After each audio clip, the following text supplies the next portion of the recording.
kasih wanahwat yang dirahmati Allah, telah kita simak bersama penjelasan kajian tafsir maudhu'i yang disampaikan oleh guru kita Ustaz Diah Shalom Mansur tadi mengkaji Quran Surah Al-Ansyr ya. Dan ikhwan akhwat yang ingin bergabung menyampaikan pertanyaan dan juga tanggapannya seperti biasa bisa mengirimkan di pesan singkat di nomor pesan singkat 08111999720 ataupun berinteraksi di 0218451512. Dan kita akan masuki sesi tanya jawab langsung ya. Tidak jeda. Saya bacakan SMS yang pertama dari Pak Khairuddin di Jakarta, Ustadz. Ini mengenai kerjasama tadi Ustadz ya. Mengenai kerjasama. Ustadz, bagaimana yang bekerja sama karena kepentingan? Seperti para politikus katanya. Bagaimana dengan hal ini Ustadz? Mohon nasihatnya untuk mereka yang bekerja sama karena kepentingan yang katanya untuk kemaslahatan rakyat, padahal untuk partai ataupun itu sendiri Ustadz. Syukron. Ya, itulah hubungannya kerjasama dihubungkan dengan dua hal yang sebelumnya, yaitu iman dan amal solih. Jadi dia kerjasamanya karena iman. Karena iman kepada Allah Subhanahu wa Ta'ala. Karena percaya nanti akan mendapatkan balasan dari Allah Subhanahu wa Ta'ala.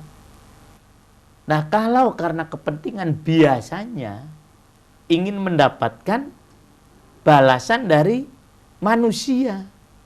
Kalau dia tidak dapatkan, maka kerjasamanya akan buyar. Nah, oleh karena itu, yang benar adalah kerjasama karena iman, bukan karena kepentingan. Ini yang akan awet dan lestari. Tapi kalau karena kepentingan, ya kita semuanya tahu. Nah, ini karena tadi yang dicontohkan adalah partai-partai politik ya. Kita tahu bagaimana dulunya pada waktu akan mengangkat misalnya seorang ketua atau seorang pimpinan, mereka bekerja sama. Begitu selesai, buyar.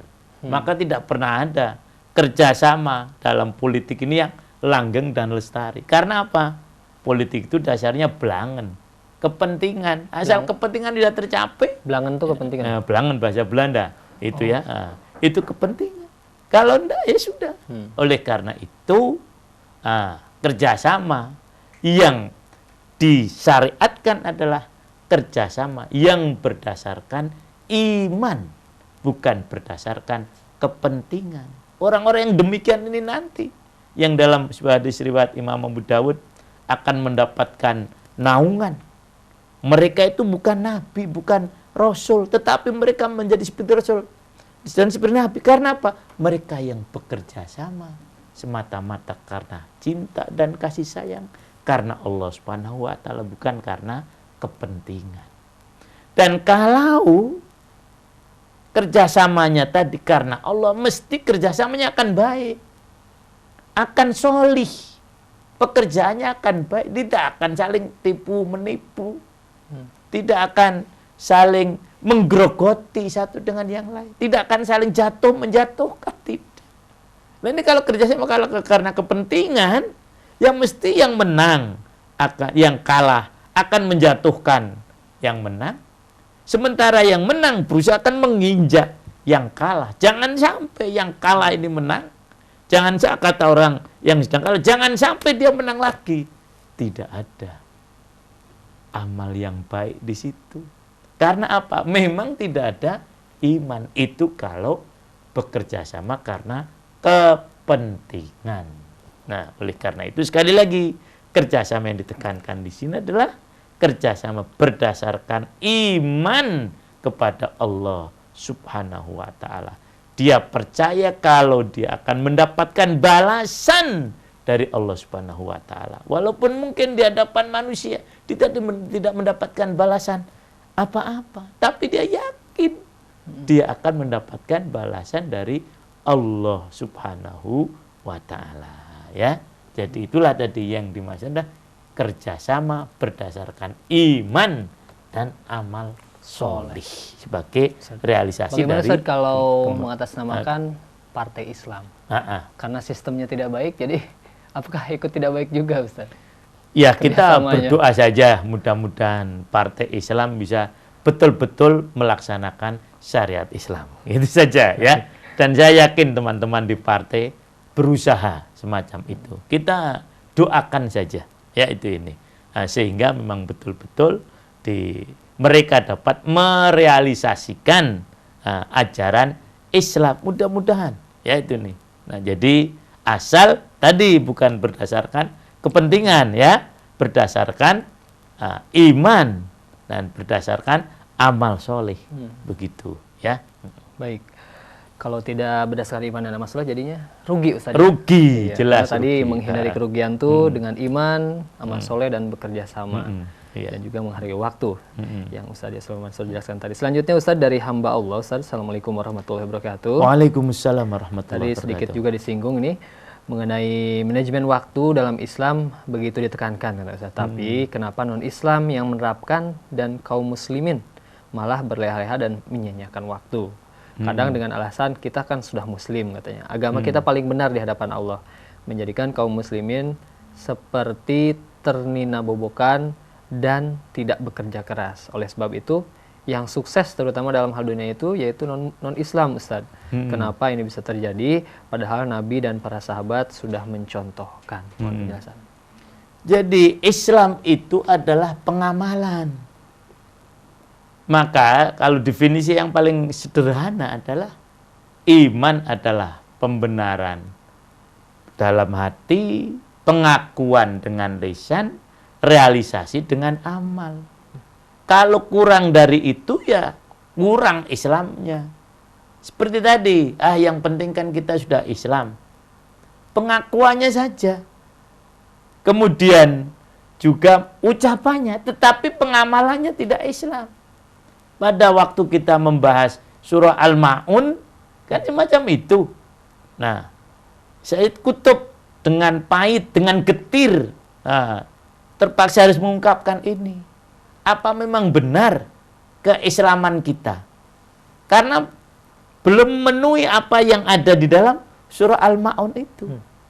Jadi beliau meragukan keimanan yang hanya pengakuan dan memang benar. Islam ini bukan tamani, bukan angan-angan. Tetapi Islam ini realita. Islam ini adalah pengamalan. Nah, maka betul surah ini saya sampaikan untuk mengingatkan kepada umat Islam yang tidak menghargai waktu, yang belum bisa menghargai waktu. Maka betul kalau kondisi umat Islam sekarang, ya Masya Allah ya, semacam ini. Kalau mau untung, hargai waktu. Karena ini satu ketentuan yang jelas benarnya. Kenapa Islam terpuruk? Salah satunya tadi, kurang menghargai waktu. Waktu saya dengan izin Allah dapat berkunjung berdakwah ke Cina hampir sebulan. Saya mencoba itu memperhatikan waktu kereta api saja. Hampir tidak ada satupun yang kereta api yang terlambat walau 1 detik. Di Cina yang komunis. Itu. Kan malu kita. Lah, orang yang tidak mengenal Tuhan saja tepat waktu. Sementara kita yang diajari oleh Allah untuk tepat waktu. Dengan apa coba? Sholat. Nah, lantas dikemanakan sholat kita? Bukan berarti orang komunis baik, bukan. Tapi dalam soal waktu mereka lebih perhatian daripada kita. Nah, maka jangan kemudian sakit hati kalau mereka yang sukses. Nah, kita yang tidur melulu bagaimana mau sukses? Waktu tidak dihargai. Coba itu, sering saya juga agak marah juga ya itu. Rapat, kita buat datang waktu jam 7:30. Kenapa? Biar nanti kita bisa mulai jam 8. Sudah dibuat 7:30, jam 8 masih terlambat juga. Rijal kan pernah jadi mahasiswa saya. Nah kan itu. Saya nggak boleh ada orang terlambat. Saya kunci itu. Kelas. Lah itulah. Karena apa? Menghargai waktu ini, Masya Allah, sangat penting. Tidak ada orang yang sukses secara keduniaan, apalagi secara agama, yang tidak menghargai waktu. Kunci, karena ini dari Allah Subhanahu wa Ta'ala. Maka sadarlah, wahai umat Islam. Jangan sampai kita tidak memperhatikan, atau bahasa kami melecehkan peringatan Allah. Allah berkali-kali sumpah dengan waktu. Walaili, waktu. Wadduha, waktu. Wanahari, waktu. Wasubhi, waktu. Sekarang ini wal asri.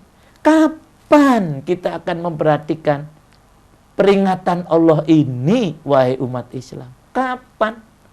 Apa belum waktunya? Sudah berbagai macam tanda-tanda di ayat-ayat Allah dibeberkan di hadapan kita semua. Ini loh akibat tidak menghargai waktu. Semuanya. Kapan kita ini tobat? Cobalah hargai waktu. Allah mengajarkan kita untuk menghargai waktu. Setelah tadi Allah bersumpah dengan berbagai macam waktu, pengamalan. Tidak ada syariat ini yang tidak berhubungan dengan waktu. Nah, coba Mas Rijal, sholat. Inna sholata kanat alal mu'minina kitabam mauquta. Sholat duhur. Ini mohon maaf kita bicara panjang soal waktu ini ya. Mudah-mudahan para ikhwan menyadari ya itu. Sholat duhur ada waktunya. Nah, mulai bergesernya, tergelincirnya sinar matahari sampai nanti datang waktu asar. Di luar itu tidak sah sholatnya. Sholat asar ada waktunya. Sholat maghrib ada waktunya. Sholat isya ada waktunya. Sholat subuh ada waktunya. Jangan sampai kita disindir oleh Allah. Fawailul lil musallin alladzina hum an sholatihim sahun. Celaka orang yang sholat. Yang dia lalai dari tujuan sholatnya. Masya Allah. Waktu para ikhwan. Waktu para akhwat. Nah, itu tadi sholat. Sekarang saum. Puasa Ramadan. Itu pun waktunya. Ada waktunya. Kapan? Bulan Ramadan. Nah, di luar itu tidak sah kita sholat. Kita melakukan saum. Syahrul Ramadan alladzi unzila fihil Qur'an. Para ikhwan ini soal waktu ini. Mari kita sadari betul. Kita tertinggal jauh dengan umat yang lain karena kita tidak menghargai waktu. Kita tidak merenungkan surah Al-Asr yang sangat pendek tadi. Itu saum. Kemudian haji, waktu juga. Al-hajju ashhurum ma'lumat. Nah, di luar waktu-waktu bulan-bulan yang telah ditentukan, tidak sah haji kita. Lah, ini pendidikan dari Allah agar kita menghargai waktu. Terima kasih nih Pak Jazakallah nih Bapak tadi yang tanya tadi. Rupanya gelisah juga seperti kegelisahan Al-Fakir ini soal muslimin yang tidak menghargai waktu. Sudah tentu tidak seluruhnya ya, tapi ini mayoritas lah semacam itu. Nah, saya yakin ada juga muslimin yang menepati waktu. Ini untuk orang-orang yang tidak menepati waktu, yang belum dapat menepati waktu. Kalau pesawat selalu delay, ya itu. Nah, itu. Jarang kita naik pesawat tepat waktu, jarang. Ya itu ini. Ada sih ada ya, tapi jarang. Nah, kereta api juga begitu. Nah, kapal lebih begitu. Nah, dan seterusnya. Itu kembali tadi kepada sholat ya, kepada syariat. Zakat, nah ini lagi. Waktunya jelas. Nah, soal zakat fitrah. Siapa yang membayarkannya sebelum khotib naik mimbar, itu sedekah. Itu adalah zakat. Tapi setelah khotib naik mimbar, itu jadi sedekah. Nah, kan sangat tergantung dengan waktu. Kemudian kurban, juga begitu. Ada hari tasyrik. Nah, ini semuanya mengajarkan kepada kita, ikhwan akhwat, untuk menepati waktu. Mudah-mudahan setelah mendengarkan ini, tepat waktu besok kita rapat. Nah, besok kita rapat jam 8, datang jam 8. Bahkan kalau perlu sebelumnya, 10 menit sebelumnya. Maka orang yang menunggu waktu sholat, pahalanya lebih besar daripada orang yang sholatnya pas, takbir. Tapi itu bagus juga, masih bagus ya. Ada yang minal masbukin, selalu masbuk terus. Itu pahala orang yang menunggu waktu sholat yang disebut ribat. Nah, Rasulullah SAW mengingatkan, dan ini disebutkan dalam tafsir, dalam menafsirkan warobitu. Apa? Ribat itu. Beliau mengatakan, intidharus sholah ba'da sholat, dan salah satunya menunggu waktu sholat untuk sholat. Jadi sebelum dia sholat, dia tunggu waktunya. Jangan sampai kita sholat nunggu kita. Harusnya kita nunggu waktu sholat. Coba saya kadang membayangkan kalau naik pesawat itu. Coba kalau orang-orang Islam ini nunggu waktu sholat seperti nunggu waktu pesawat terbang. Waduh, dahsyat itu. 1 jam sebelumnya. 1 jam sebelumnya. Lah bisa, atau dalam bahasa Malaysia, boleh loh itu. Lah kok kita nunggu Allah? Nah, kita mau ketemu Allah, tidak mau nunggu. Kita mau ketemu pejabat aja, wah, nunggu terus. Nah, bahkan kalau misalnya pejabatnya nggak datang, nggak marah juga, nggak ada Pak, ditunda besok Pak, ya nggak apa-apa. Allah nggak pernah nunda, loh gitu. Jadi inilah betul tadi. Bapak siapa sekali lagi? Hamba Allah tidak menyebutkan. Hamba Allah tidak menyebutkan. Mengingatkan kita. Orang lain bisa maju karena tepat waktu. Maka dengan getir Muhammad Rashid Ridho Muhammad Abduh, saya temukan Islam, agama Islam itu di tempat dia, saya nggak menyebut negaranya itu. Tapi saya temukan ajaran Islam di Paris, di Eropa sana. Bentuknya gimana? Ya itu tadi, antara lain soal waktu. Nah, jadi mereka itu mengajarkan, melaksanakan ajaran Islam. Tetapi mereka tidak Islam. Tepat waktu, kan ajaran Islam. Kebersihan, kan ajaran Islam. Saling sayang menyayangi. Nah, kalau ada orang naik bis yang tua berdiri, mari silakan duduk. Kemudian perhatian terhadap lingkungan. Itu kan Islam semuanya. Konon katanya Eropa juga belajarnya kepada Islam ya mengenai Iya itulah, makanya tadi lah, Masya Allah ya. Mudah-mudahan ini membuat kita semuanya sadar lah.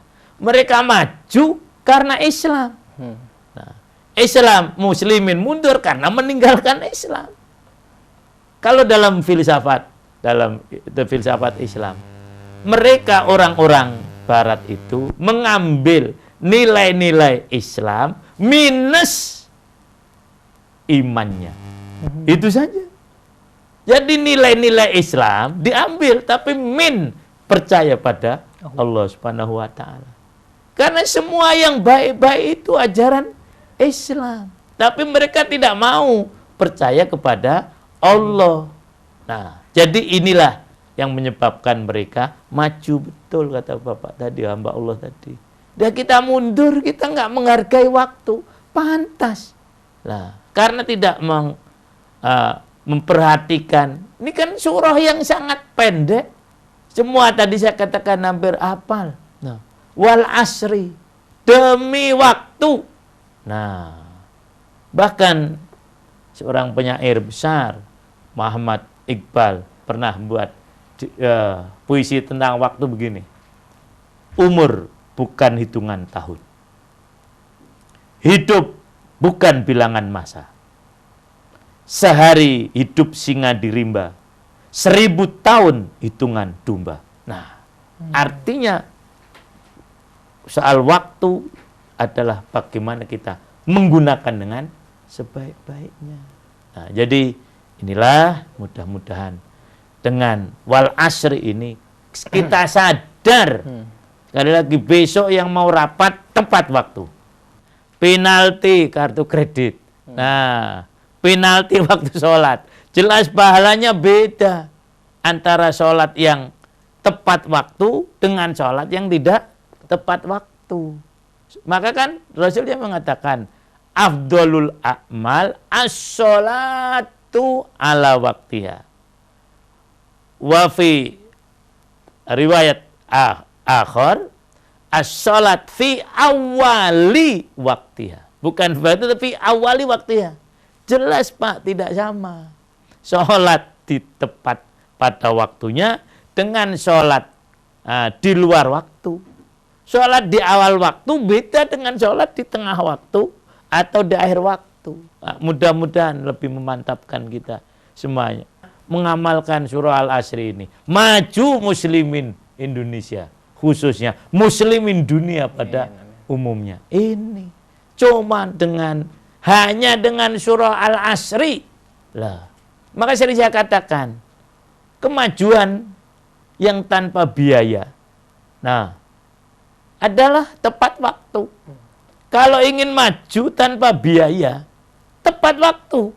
Jadi kalau kita misalnya harus dengan bangun gedung, perlu biaya. Harus dengan fasilitas, perlu biaya. Ada sesuatu yang membuat kita akan maju, itu apa? Tepat waktu, tanpa biaya. Gratis, jelas hasilnya, tepat waktu. Nah, jadi ini mudah-mudahan menyadarkan kita semuanya tentang bagaimana keindahan Al-Quran, kedalaman Al-Quran, dan mengajarkan umatnya. Jangan sampai Al-Quran hanya sekedar bacaan. Bahkan kadang Quran dijadikan sebagai alat jidal. Tahu jidal? Berdebat-debat. Ada berdebat. Jangan. Quran ini untuk diamalkan, bukan untuk alat jidal. Nah, kalau ada orang jidal soal Quran, tinggalkan saja, kata Rasulullah SAW. Jadi Quran untuk diamalkan. Mari kita amalkan surah Al-Asr dan surah-surah lain yang Allah bersumpah dengan waktu, ya, walaili, wanahari, wadduha, dan seterusnya. Dan nampaknya Ustadz kita sudah ada di penghujung acara, dan sebelum diakhiri mungkin bisa memberikan kesimpulannya di kesempatan ini. Silakan. Para ikhwan akhwat, sudah tentu penafsiran yang dapat saya sampaikan masih sangat dangkal, masih dapat diperdalami lagi, ya. Tapi walaupun toh begitu, kami dapat mengambil kesimpulan bahasanya apabila orang tidak ingin rugi, maka sekali lagi saya sampaikan harus memperhatikan hal-hal sebagai berikut. Satu, menghargai waktu secara maksimal. Yang kedua, memiliki iman yang kuat. Yang ketiga, selalu melakukan hal-hal yang baik, amal soleh. Yang ketiga, hidup secara berjamaah, bersama-sama. Yang terakhir, saling memberi nasihat dengan kebenaran dan kesabaran. 5 hal ini jaminan kita tidak akan rugi. Kita akan beruntung, kita akan sukses. Wallahu a'lam bishawab.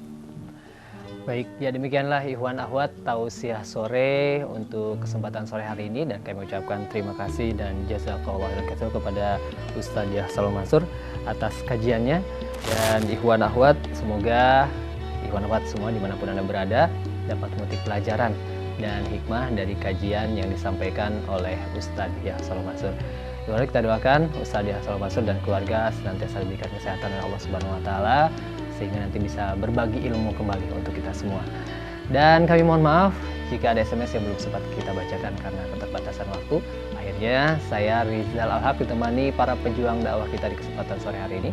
Ada Saudara Zen, Zawir, dan Atep undur diri. Subhanakallahumma bihamdika asyhadu an la ilaha illa anta astaghfiruka wa atubu ilaik. Billahi taufiq wal hidayah. Wassalamualaikum warahmatullahi wabarakatuh.